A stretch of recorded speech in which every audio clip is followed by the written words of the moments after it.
જોઈ લઈએ દીપા, તો વલસાડ લોકસભા બેઠકના પરિણામ પર સૌની નજર છે। અહીંયા ધવલ પટેલ અને અનંત પટેલનો સીધો મુકાબલો છે અને અનંત પટેલ જે વાંસદાના ધારાસભ્ય પણ છે, ત્યારે હવે જોવાનું એ છે કે ધવલ પટેલ એ કેટલા લીડથી આ બેઠક જીતે છે, કારણ કે એવું કહેવાય છે કે વલસાડ જેણે જીતી લીધું એની સરકાર કેન્દ્રમાં બનતી હોય છે અને એ સિલસિલો આ વખતે જળવાય છે કે કેમ એ જોવું પણ અહીંયા રસપ્રદ રહેશે। વલસાડ બેઠક એ ભાજપની પરંપરાગત બેઠક રહી છે। અહીંયા માત્ર કપરાડા અને વાંસદા આ બે જ વિધાનસભાની એવી સીટ છે કે જ્યાં કોંગ્રેસનું થોડું પ્રભુત્વ છે અને અનંત પટેલ ત્યાંથી જીતતા રહ્યા, પરંતુ આખી લોકસભાની જો વાત કરીએ તો વલસાડ બેઠક અને વલસાડ જે વિધાનસભા બેઠક છે આ બંને પણ બીજેપીનો બેલ્ટ રહી છે।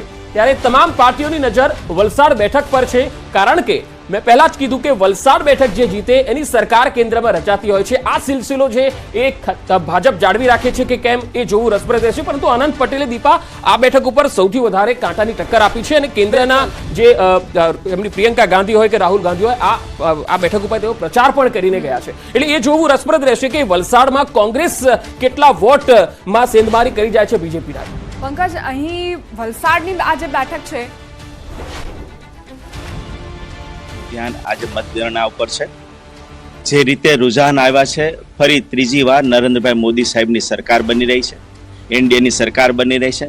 ભાજપ પોતાની બહુમતીથી 400 પાર એ નારોને સાચા અર્થમાં સાર્થક થવાનો છે અને રાજકોટ લોકસભા અમે જીતી રહ્યા છે, સૌરાષ્ટ્રની બધી લોકસભા જીતી રહ્યા છે, ગુજરાતની 26 માંથી 26 સીટો પણ અમે જીતીશું। ભારતીય જનતા પાર્ટી સામાજિક સમરસતા અમારી પંચનિષ્ઠા પૈકીની એક નિષ્ઠા છે। સૌને સાથે લઈને ચાલી, સૌનો સાથ, સૌનો પ્રયાસ, સૌનો વિશ્વાસ, સૌના પ્રયાસથી અમે જીતી રહ્યા છીએ। ભારે બહુમતી સૌરાષ્ટ્રની સારામાં સારી લીડથી રાજકોટ અમે જીતી રહ્યા છીએ। તમે જુઓ કે ગણના પૂરી થશે ત્યારે જે અમે આંખ કહેતા હતા એ આંખની અંદર અમે આવીશું।